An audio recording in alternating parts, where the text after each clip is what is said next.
الرجيم بسم الله الرحمن الرحيم الحمد لله رب العالمين الرحمن الرحيم مالك يوم الدين إياك نعبد وإياك نستعين اهدنا الصراط المستقيم صراط الذين أنعمت عليهم غير المغضوب عليهم ولا الضالين آمين. الحمد لله الذي هدانا لهذا وما كنا لنهتدي لولا أن هدانا الله والصلاة والسلام على أشرف الأنبياء والمرسلين وعلى آله وصحبه أجمعين. رب اشرح لي صدري ويسر لي أمري واحلل عقدة من لساني يفقهوا قولي. سبحانك لا علم لنا إلا ما علمتنا إنك أنت العليم الحكيم ولا قول ولا قوة إلا بالله العلي العظيم. أما بعد. Yang dimuliakan Tuan Pengerusi dan adik-adik jawatan kuasa masjid, yang berbahagia tuan-tuan imam, tuan-tuan Bilal, tuan-tuan guru, para alim ulama tempatan, ustaz-ustaz, ustazah-ustazah, pemimpin-pemimpin setempat, seterusnya tuan-tuan, puan-puan, hadirin hadirat, muslimin muslimat yang dirahmati Allah sekalian. Alhamdulillah, setinggi-tinggi kesyukuran kita panjatkan kehadirat Allah Subhanahu wa taala, kerana pada malam ini diizinkannya kita sekali lagi untuk berada dalam masjid yang mulia ini, dapat kita sama-sama solat maghrib berjamaah. InsyaAllah selepas ini setiap waktu kita solatnya berjamaah. Bagi kita orang lelaki ni, jangan seorang-seorang sembahyang di rumah, kerana kata Nabi, kalau kamu sembahyang seorang-seorang, sembahyang kamu itu dikira sebagai sesat, kata Nabi ya. Siapa yang meninggalkan sunnah Nabi kamu, maka sesatlah kamu. Kata Nabi, Nabi tu yang menolong nanti nama saya, bukan saya ngabuh ni ya. Ngabuh betul kan. La taraktum sunnata nabiyikum walau taraktum sunnata nabiyikum la dhalaltum, kata Nabi ya. Kamu telah meninggalkan sunnah Nabi kamu, dan barang siapa meninggalkan sunnah Nabi kamu, maka sesatlah kamu. Kalau seorang-seorang sengaja. Sahih hadis ni riwayat Ibn Muslim. Jadi mudah-mudahan kita budaya berjemaah ini akan kita teruskan sampailah kita dipanggil oleh Allah ke kampung kita balik esok. Kita teruskan sampai bila-bila ya. Baik, untuk malam ini kita sambung lagi pembacaan kita. Kita sudah pun berbicara tentang adab-adab hari Jumaat. Yang akhirnya kita baca ialah siapa datang pada saat yang pertama, dia dapat fazilat seolah-olah menyembelih seekor unta. Siapa datang saat yang kedua, seolah-olah dia mengorbankan seekor kerbau ataupun lembu. Siapa datang saat yang ketiga di hari Jumaat itu, seolah-olah dia mengorbankan seekor kibas atau kambing atau biri-biri. Barang siapa datang pada waktu yang keempat, seolah-olah dia menyembelih seekor ayam. Barang siapa datang pada waktu yang kelima, dia seolah-olah menyembelih seekor burung ciak. Tahu burung ciak? Burung kelecap. Barang siapa datang pada waktu yang keenam pada hari Jumaat, dia seolah-olah mensedekahkan sebiji telur ayam. Itu paling lambat, paling lewatnya. Ya. Waktu yang keenam. Siapa datang waktu yang ketujuh, iaitu ketika khatib dah naik ke mimbar, ketika itu tak ada lagi pahala bagi dia. Kerana malaikat-malaikat dah tutup bukunya dan dah angkat pennya. Kerana semua malaikat-malaikat berpusu-pusu menuju ke mimbar untuk mendengar bacaan khutbah daripada khatib ya. Itu dah kita baca dulu. Untuk malam ni kita teruskan pada muka surat 108. Dan ada diriwayatkan, jumpa atas sekali ya. Itu muka surat lain, saya punya lain. Saya buat jauh lah. Rumi saya tak tahu. 127 102. Kapo lah 102. Tak boleh saya.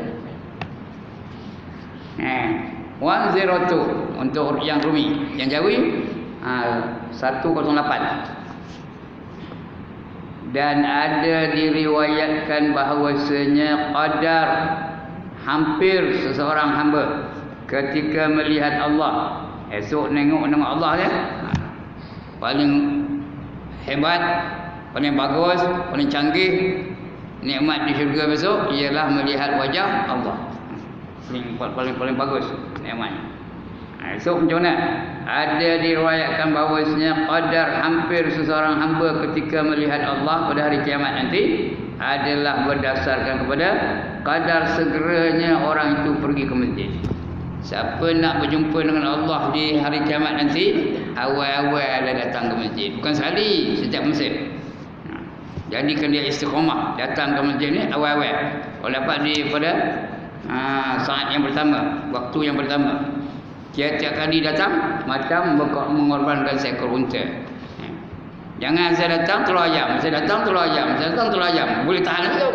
Datang-datang tak dapat apa-apa. Kalau mereka ada tutup buku, mereka dah tarik penanya. Saya datang awal. Tapi di luar dulu, sembang dulu. Anu. Udah khatib naik member, udah bagi salam, assalamualaikum warahmatullahi, baru dia naik.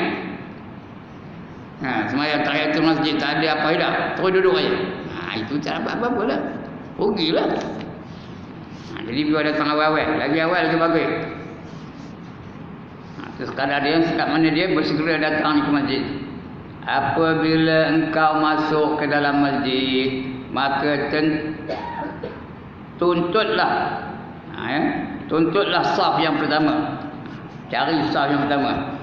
Ini datang awal duduk belakang, nyandor belakang. Patut ini sebab ni saf yang pertama ni baris ni. Jadi saya ni ngabur diri saya ni, bukan tunggal dia ya. Patut datang di saf yang pertama. Ini datang awal tapi duduk belakang. Habis tu dah mencelah-celah orang yang di depan tu. Tolak bau ni, tolak siku ni sebagainya. Rugilah. Dituntutlah saf yang pertama. Tetapi jikalau orang sudah ramai, maka janganlah engkau melangkahi bahu-bahu mereka. Jangan langkah bahu orang depan tu. Kerana kita tak boleh mengganggu orang di depan tu. Kalau ada jalan tak apa, tak ada jalan tunggu belakang. Jangan melangkahi bahu-bahu mereka. Dan janganlah engkau lalu di hadapan orang yang sedang sembahyang. Itu tak boleh. Orang tengah sembahyang lalu depan dia. Kadar yang ni lah, kadar baris ni dia, kadar saf tu. Kalau dia duduk belakang, orang kita lalu ke depan ni tak apa. Sekat kadar saf dia macam lain ada ni kan, ada sitrah ni dia. Asal itu tak apa. Kalau depan lagi tak apa. Tapi sekat itu yang tak boleh tu. Itu kalau kita pergi ke Mekah, Madinah kita lalu depan tu, dia pegang tu ya. Tangan angkat begitu. Yang lalu depan tu haram hukumnya. Kecuali kalau terdesak terdesak kita. Pasal kita dalam saf depan umpamanya tiba-tiba terkentut batal wuduk, nak ambil wuduk jalannya tak ada lain, ikut lalu orang depan juga lah. Lalu ketika itu tak ada haram dah. Masa itu dimaafkan. Tak ada haram lagi ketika itu. Tapi syarat itulah. Kerana kita terpaksa lalu. Kalau tidak nak tunggu habis semayang baru boleh ngambil wuduk, boleh keluar. Macam itu tak apa. Jangan engkau lalu di hadapan orang yang sedang semayang. Dan pilihlah tempat duduk yang berdekatan dengan dinding. Dia nak ada sitrah namanya, dinding. Halangannya berhadapan dengan dinding, berdekatan dengan dinding atau tiang. Sehingga orang tidak melintasi di hadapanmu. Tak ada orang lalu ke depan. Ada tiang tu, tak ada orang lalu depan kita. Kalau lalu pun depan tiang lah. Dinding mana nak lalu ke dinding tak Tak ada orang tolak-tolak kita tengah-tengah sembahyang. Mana dia? Kecuali setelah engkau kerjakan sembahyang sunat, bila masuk masjid, mana tetapkan itu juga. Pilihlah tempat duduk yang berdekatan dengan dinding atau tiang sehingga orang tidak melintasi di hadapanmu. Dan jangan kau duduk dalam masjid itu kecuali jangan duduk dulu. Masuk masjid jangan duduk dulu, diri dulu. Apa buat? Sembahyang dulu tahiyatul masjid. Tahiyatul masjid itu artinya memuliakan masjid. Dalam Islam memuliakan sesuatu itu ada 3. Memuliakan masjid mana-mana pun dengan sembahyang tahiyatul masjid. Memuliakan masjid Ibn Salam, sembahyang tahiyatul masjid. Memuliakan masjid Putrajaya, sembahyang tahiyatul masjid. Memuliakan masjid Sultan Idris Shah yang kedua, tahu mana? Tahu mana masjid Sultan Idris Shah yang kedua? Masjid negeri itu. Itu sembahyang dulu tahiyatul masjid. Itu memuliakan masjid. Tapi kalau kita masuk Masjidil Haram, jangan sembahyang tahiyatul masjid. Kita memuliakan dia dengan tawaf. Tawaf sunat 7 kali ya. Masuk Masjid Haram, tawaf dulu 7 kali. Lepas itu baru sembahyang sunat tawaf. Itu bukan tahiyatul masjid, itu memuliakan dia dengan tawaf kan? Itu kalau Masjidil Haram. Lagi satu, memuliakan sesama orang beriman, sesama orang Islam. Cara mulia apa? Dengan memberi salam. Bagi salam, assalamualaikum ya, dengan komannya. Jangan salam macam orang Melayu, assalamualaikum, panjang nokomnya. Ya. Salam dia betul-betul assalamualaikum, nyata ya. Assalamualaikum. Jangan assalamualaikum aja. Tak apa-apa bunyi assalamualaikum aja. Panjang tu assalamualaikum aja. Lagu tu. Jawab pun nak betul. Kalau orang bagi salam kita jawab betul. Waalaikumsalam. Jangan waalaikumsalam. Waalaikumsalam tak cukup. Dia ada alif lam sin tu. Mim itu alif lam sin. Kum. Alaikumussalam. Ini selalu orang jawab assalamualaikum, waalaikumsalam, waalaikumsalam, waalaikumsalam. Dah hilang satu apa? 3 huruf hilang. Dia jawab tu waalaikumsalam. Tambah lagi boleh. Warahmatullahi wabarakatuh. Boleh tambah. Salam, jawab salam boleh lebih ya. Tambah. Macam tu. Itu 3 cara kita memuliakan dalam Islam. Memuliakan sesuatu dalam Islam. Memuliakan Masjidil Haram, memuliakan masjid-masjid di mana saja dalam dunia ni, dan ketiga memuliakan sama-sama orang Islam, sama-sama orang beriman. Itu 3 cara kita memuliakan mereka ya. Nah, Masjidil Haram kita tawaf. Masjid lain kita sembahyang dulu tahiyatul masjid. Saja aku sembahyang sunat tahiyatul masjid 2 rakaat kerana Allah Taala. Bukan mesti tahiyatul masjid, sembahyang apa boleh, sembahyang aja. Bila masuk dalam masjid sembahyang dah. Ya, tahiyatul masjid boleh, qada boleh, duha boleh, isyraq boleh. Apa sajalah ya. Sunat wuduk boleh, asalkan sembahyang. Jangan terus duduk aja. Sembahyang dulu. Apa jenis sembahyang tak apa ya. Sunat hajat boleh. Kecuali setelah engkau kerjakannya sembahyang sunat tahiyatul masjid. Kerjakan sembahyang sunat tahiyatul masjid, artinya memuliakan masjid. Dan yang lebih baik hendaklah engkau kerjakan sembahyang sunat tahiyatul masjid itu 4 rakaat. Yang paling baik 4 rakaat. Boleh 1 salam, boleh 2 salam. 4 rakaatnya. Tapi selalunya 2 rakaat je, 1 salam je.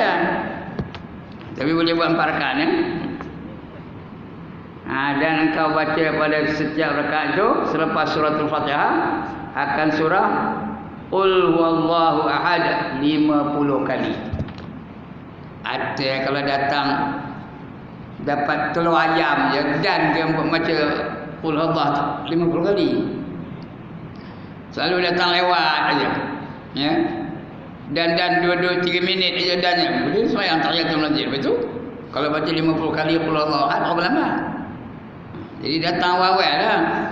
Seolah-olah mengorbankan seekor unta. Itu boleh 50 kali ya. Baca qul huwallahu ahad 50 kali. Tapi baca betul-betul. Jangan qul huwallahu ahad Allahu samad lam yalid wa lam yulad wa lam yakul lahu kufuwan ahad. Bunyi macam betul. Macam orang tahlil. Bunyi macam betul. Tapi tak betul tau. Nak baca qul huwallahu ahad, waqaf tarik nafas. Allahu samad, tarik nafas lagi. Lam yalid wa lam yulad, tarik nafas. Wa lam yakul lahu kufuwan ahad. Bukan macam orang tahlil. Orang tahlil tengoknya ya Allah. Qul huwallahu ahad Allahu samad lam yalid wa lam yulad. Kalau bunyi itu tahlilnya ngabiskan nasi minyak aja. Pahala apa pun tak ada. Nak waqaf, nak wasal. Nak wasal boleh? Qul huwallahu ahadunillahu samad lam yalid wa lam yulad wa lam yakul lahu kufuwan ahad. Boleh? Nak wasal lah. Macam-macam Fatihah ke? Berapa banyak orang baca? Lebih-lebih kalau sembahyang Zuhur dengan Asar Ar-Rahmanir Rahim Maliki Yaumiddin bunyi. Waqaf tidak, wasal tidak. Bunyi macam betul tapi tak betul. Ar-Rahmanir Rahim Maliki Yaumiddin betul ke? Bunyi macam betul. Tapi waqaf tidak, wasal tidak. Patutnya Ar-Rahmanir Rahim. Tarik nafas. Maliki Yaumiddin. Atau wasal Ar-Rahmanir Rahim Maliki Yaumiddin. Kalau tidak Fatihah kalau tak betul macam hilang satu huruf macam tak sah sembahyangnya. Bila tak sah sembahyang penat.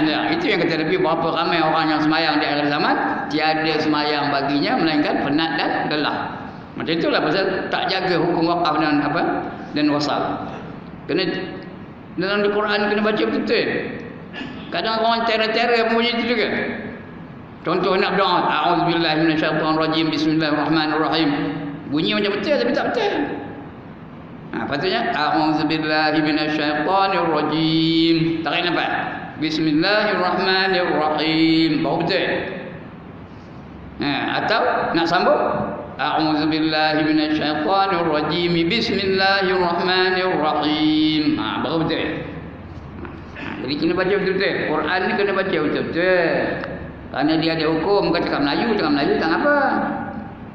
Ada orang cakap Melayu ni. Saya hendak ke Pengkalan Pego. Ada macam tu.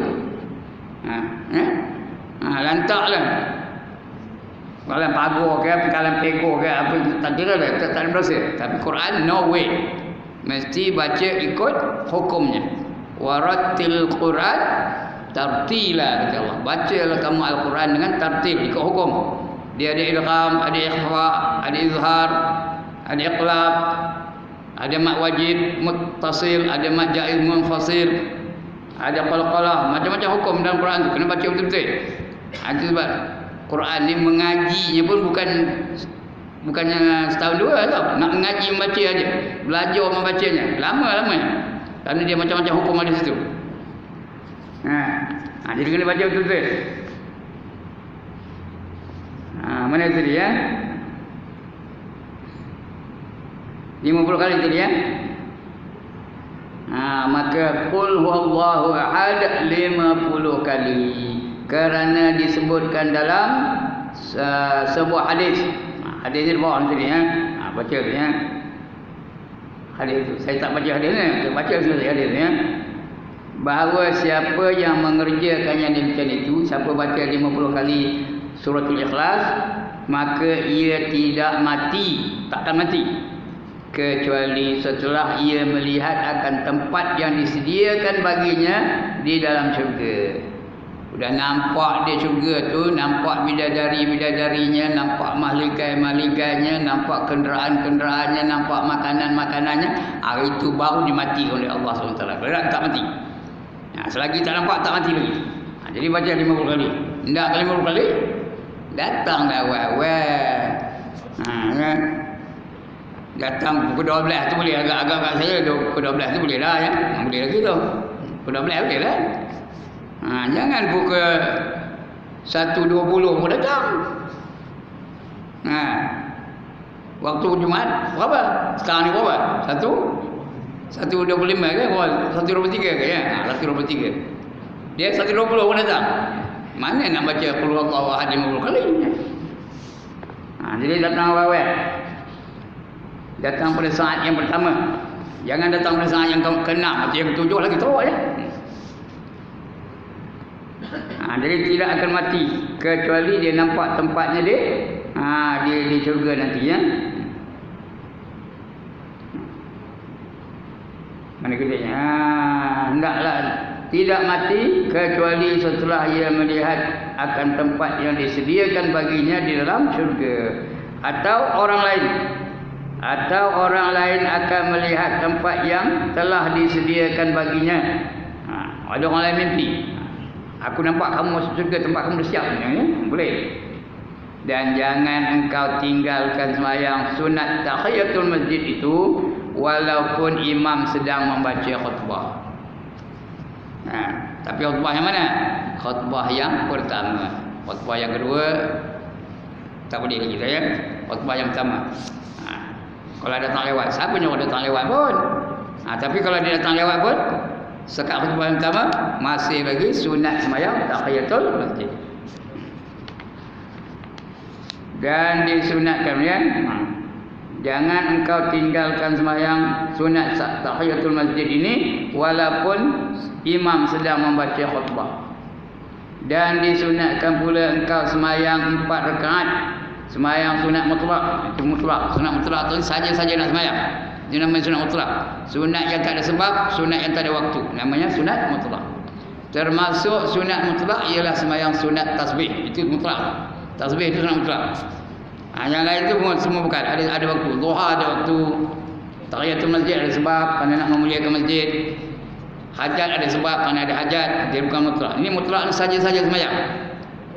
Usalli lillahi ta'ala. Itu aja. Salli lillahi ta'ala. Rakaat tak ada, apa sebab tak ada, yang apa tak ada. Itu namanya sunat mutlak. Yang itu yang diharam betul. Itu sunat sembahyang itu yang diharam di waktu-waktu yang tahrim tu. Tahu tu tahrim? Waktu yang diharamkan sembahyang sunat. Ya, ada 5 waktu. Yang pertama selepas matahari terbit sehinggalah segala dia naik segala baru boleh sembahyang. Kalau saja baru naik tak boleh. Tunggu dulu kurang setengah jam lepas dia naik matahari ya, baru boleh sembahyang sunat isyraq. Kalau sembahyang masa itu tak sah lagi apa? Lagi haram. Ada ulama kata haram, ada ulama kata makruh. Dua-dua dilarang tu. Yang haram pun dilarang, yang makruh pun dilarang. Tu sebab walaupun makruh, jangan jual hibion dengan makruh, tak ada, makruh ke haram. Sedangkan makruh tu Allah benci. Itu dia. Ya, akibat selalu mengerjakan makruh tu Allah benci. Kalau Allah benci, malaikat suka kan? Kalau Allah benci, Nabi suka kan? Kalau Allah benci, Rasul-Rasul suka kan? Kalau Allah benci, sahabat-sahabat suka kan? Allah tak pandang dengan pandangan rahmat. Itu makruh ya. Jangan berani menolak makruh. Dah makruh bukan haram. Makruh tu artinya Allah benci. Cuma tidak dihukum, tidak didenda, tidak disiksa. Itu aja. Tapi Allah benci. Menderita tak kalau semua orang benci. Saya datang ke masjid ni, semua benci. Tegur tak nyawat. Nengok beda, noleh beda. Menderita tak? Kalau semua orang benci kan kita, menderita tak? Esok dia akhirat esok benci semua orang tengok kita. Kan menderita tu. Walaupun tidak dihukum, tak masuk penjara, tak dibakar dalam neraka dan sebagainya. Tapi Allah benci. Bila Allah benci, tak dapat keistimewaan apa-apa pun dia di akhirat esok ya. Tak dapat darjat. Jadi jangan apa sewenang-wenang ni mengerjakan yang makruh. Di antaranya makan makruh yang makruh kalau tak ada sebab, bangun daripada tempat duduk sebelum imam berkali tempat duduk. Ya. Lepas salam bah, lepas salam bah, lepas salam bah. Tahu bah? Apa bah? Kumbah. Kumbah. Makruh hukumnya, tahu? Tunggulah lepas tu imam baca la ilaha illallah wahdahu la syarikalah lahul mulku wa lahul hamdu yuhyi wa yumiitu wa huwa ala kulli syai'in qadir. Dah 10 kali baca Allahumma ajirna minan nar 7 kali, dia pun kali menghadap apa belakangan dia. Masa itu baru boleh bangun. Kecuali ada hajat. Itu lain ya. Ada hajat tak apa. Kalau nak kencing, apa buat? Tuan-tuan, kalau nak kencing apa buat? Bangkitlah. Kalau tak bangkit kejap itu, terlambat itu baru ya. Kalau nak berak apa buat? Bangkit. Kalau nak ngejual pansekat, bangkit. Dia nak sembahyang, nak pergi pejabat mesti sampai waktu ini. Bangkitlah. Tak apa, itu ada hajat. Ini ada apa hajat? Orang pencin apa hajatnya? Orang pencin apa ada hajat? Kecuali nak kencing tak ada. Tapi ada pansekat kan nak pencin. Ke mana apa hajat? Jadi makruh. Jangan sengaja saja bangkit. Ada yang bangkit tu. Betul apa? Sembahyang sunat. Nak ngejual sembahyang sunat agaknya. Atau orang lain yang nunggu tak ada sembahyang sunat kan? Pensan ke dia? Jadi tunggulah ya. Dah habis tu baru bangkit. Lagi satu tuan-tuan. Sunat kita ini bergerak menuju pada sah masing-masing setelah tamat iqamah muazzin. Sudah habis tu ya, sunat kita, baru sunat kita bergerak untuk masuk dalam saf. Itu ikut mazhab kita Syafi'i. Kecuali imam. Imam lain. Imam dia suruh qad qamatis salatu, qad qamatis salat, dia pergi depan. Tapi imam yang berjadual lah macam-macam tu dia. Kalau imam tolong-tolong mikir, itu yang payah tu. Ni imam yang ada jadual, dia tahu giliran dia. Terus dia ke depan. Makmum dah habis qamat, baru bangkit. No. Dan tok bila tak payah sebut saf. Itu kan mazhab kita, mazhab lain tu. Saf itu kan kau tok bila, itu kau tok imam. Tak payah disebut saf, tak payah. Kalau sebut pun tak betul, saf pun tak boleh saf tak. Tak payah sebut saf ya. Terus qamat aja. Allahu akbar, Allahu akbar. Asyhadu an la ilaha illallah, asyhadu anna Muhammadar Rasulullah. Hayya 'alas salati, hayya 'alal falah. Qad qamatis salatu, qad qamatis salah. Allahu akbar, Allahu akbar. La ilaha illallah. Abang bangkit. Betulkan saf. Qadiyah betulkan tas tu bukan tok bilas. Qadiyah siapa? Qadiyah tok imam. Tu imam jangan takbir dulu. Toleh belakang dulu. Tengok belakang, pusing tu belakang, ngadap makmum tu. Itu seru kepada makmum tu. Istawu li salati rahimakumullah. Sebab tu istawu li salati rahimakumullah. Bukan ista ya, ista tu nama saya. Nyawa saya apa je? Istawu tu yang sama kalau kamu akan saf. Mudah-mudahan dapat rahmat daripada Allah Taala. Kemudian masing-masing betulkan saf. Ada pun mazhab lain, itu lain mazhab Hanafi, lain. Itu bukan mazhab kita ya. Mazhab Hanafi dia apa? Tok bila sebut saf, bila sebut saf semua bangun. Semua betulkan saf. Udah betul saf tu, saya ada pernah sembahyang di Masjid Hanafi ni di Kuala Lumpur ya. Udah betul saf, baru dia qamat. Udah elok susun rapat-rapat saf tu pun Allahu akbar, Allahu akbar. Itu mazhab lain. Mazhab Syafi'i dah. Tok bila tu qamat dulu. Dan tok imam jangan takbir dulu. Sudah siap saf tu, dia elok susun elok, baru dia takbiratul ihram. Ya. Ada bangkangan. Ada siapa nak bangkang? Ini ikut mazhab kita, mazhab Syafi'i. Kita ni dah termaktub bahawa kita ni bermazhab Syafi'i ya. Bukan nak mazhab lain. Jadi ikutlah apa yang dikatakan oleh Syafi'i. Boleh baca kitab lah. Kitab Syafi'i ada kan. Nak baca kitab, baca Bahrul Mazi karangan Idris Marwawi, banyak tu ya. Baik. Mana kena tadi? Disunatkan sembahyang 4 rakaat, sembahyang sunat mutlak tadi. Dan baca pada rakaat yang pertama akan surah Al-An'am. Kalau datang awal boleh lah. Baca surah Al-An'am ya. Surah nombor 6. Dan pada rakaat yang kedua surah Al-Kahfi. Lagi banyak.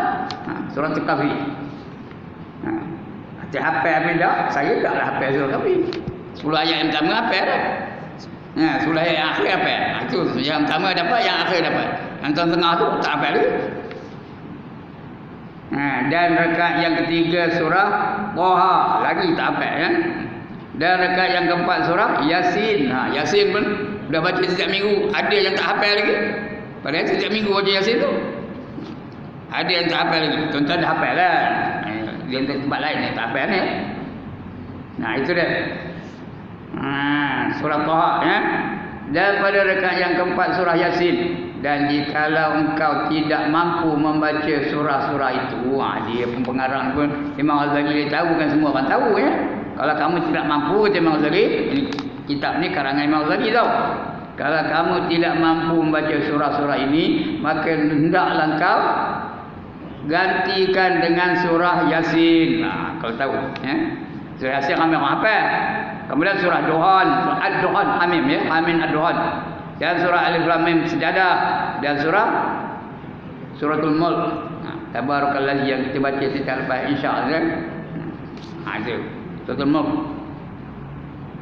Kalau tak hafal juga, dan jangan engkau tinggalkan membaca surah-surah ini pada malam Jumaat. Ini surah ini memang suruh kita baca setiap malam Jumaat ya.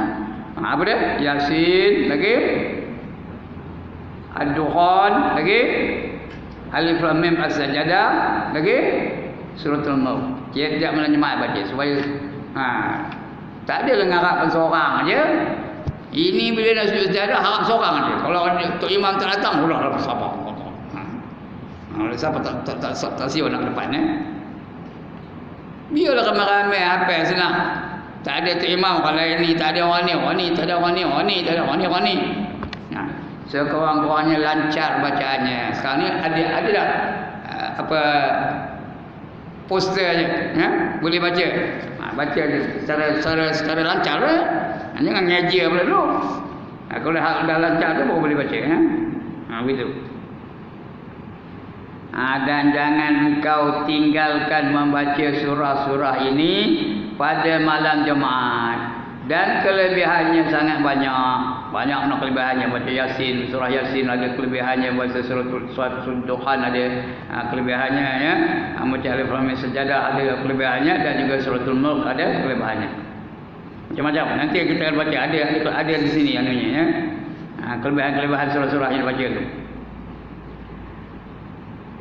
Ya. Banyak, sangat banyak kelebihannya. Dan siapa yang tidak boleh membaca surah-surah ini, maka hendaklah ia menggantikannya dengan memperbanyakkan membaca Qul Huwallahu Ahad. Sampai tak hafal Qul Huwallahu Ahad angkat tangan. Kalau boleh sampai habis, saya nak angkat gambar mana orang tak hafal Qul Huwallahu Ahad, Allahus Samad, lam yalid wa lam yulad wa lam yakul lahu kufuwan ahad. Siapa tak hafal angkat tangan. Nak gambar mana keluar orang ni. Benar. Nak masuk dalam Facebook, orang ini sangat benar. Soal ikhlas pun tak hafal. Dah bunyi dia. Sikit lagi. Ya. Ganti dengan baca Qul Huwallahu Ahad. Dan memperbanyakkan mengucap selawat. Selawat siapa tak tahu? Allahumma salli ala Muhammad. Paling ringkas. Allahumma salli ala Muhammad. Itu selawat ya. Ke atas Rasulullah sallallahu alaihi wasallam. Tuan-tuan, selawat inilah satu ibadah yang Allah turut serta. Yang lain tak, kita sembahyang, Allah tak sembahyang. Kita puasa, Allah tak puasa. Kita keluar zakat, Allah tak keluar zakat. Tapi kita selawat, Allah selawat sekali. Mana tahu? Allah kamu?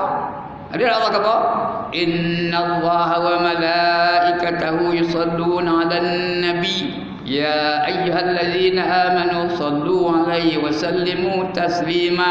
Sesungguhnya Allah dan para malaikat, Allah pun selawat, malaikat pun selawat kata Nabi ya. Maka hendaklah kamu memperbanyakkan selawat ya. Sallu alaihi wa sallimu taslima. Selawat kamu kepada dia dengan selawat yang banyak-banyak. Inilah satu ibadah yang dia turut serta. Dalam ibadah tak ada disuruh kita aja. Semayang suruh kita, puasa suruh kita, dia tak ada semayang. Atau kalau dia semayang nak nyembah siapa? Kalau Allah semayang nak nyembah siapa? Takkan dia nyembah diri sendiri. Jadi dia, tak ada dia sembahyang. Kita yang sembahyang nyembah Allah ya.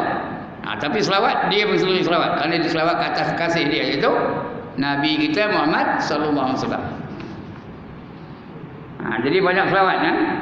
Selawat atas Rasulullah sallallahu alaihi wasallam, dan apabila imam dah keluar naik ke atas mimbar, maka putuskanlah segala doa dan perkataan, dan hendaklah engkau memberi perhatian sepenuhnya untuk menjawab ya azan tu jawab. Jangan sembang ketika orang tengah azan. Tak kira di mana-mana lah, bila-bila masa pun bila orang azan jangan sembang.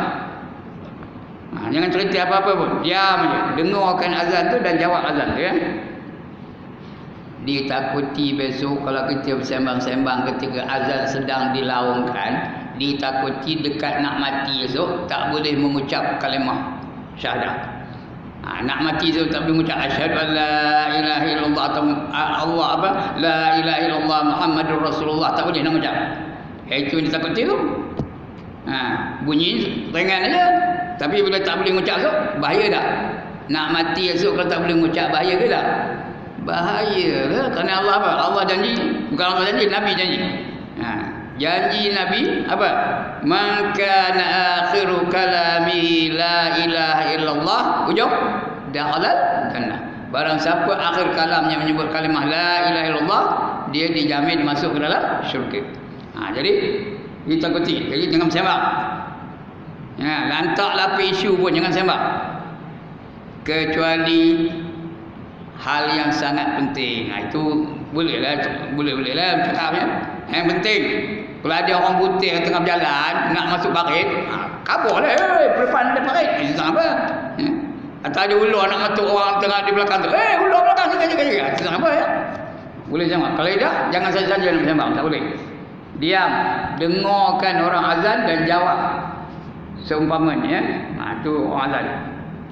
Maka putuskanlah segala doa dan perkataan, dan hendaklah engkau memberi perhatian sepenuhnya untuk menjawab azan tadi, menjawab azan, dan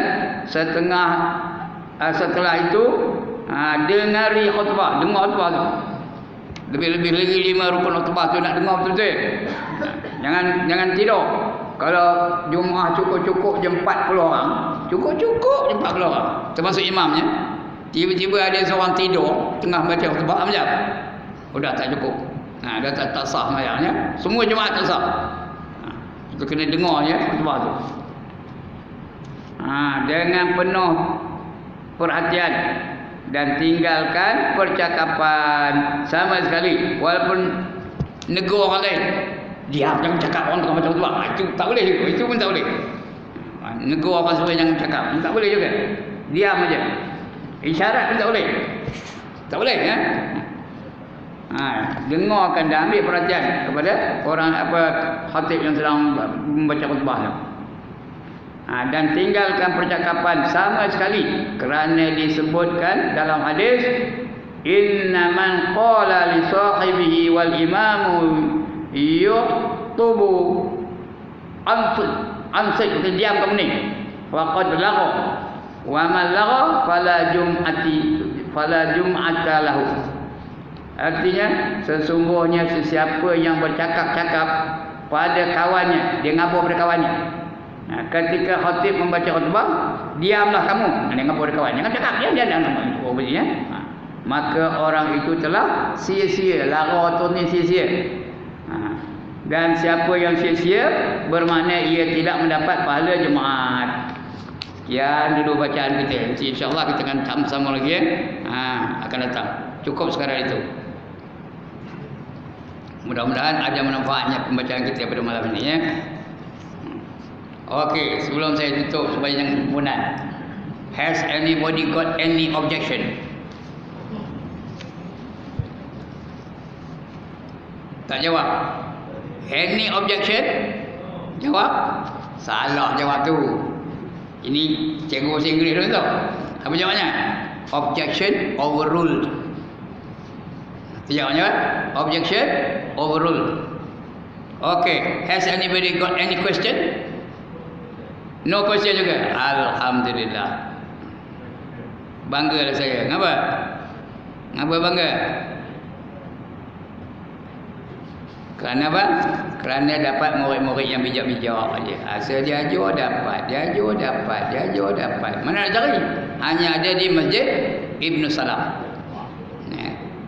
Sekian dulu aku qauli hadza astaghfirullahal azim li wa lakum wa lisairil muslimin wal muslimat wa ya fawzal mustaghfirin wa ya najatat taibin. Assalamualaikum warahmatullahi wabarakatuh. A'udzu billahi minasyaitonir rajim. Bismillah.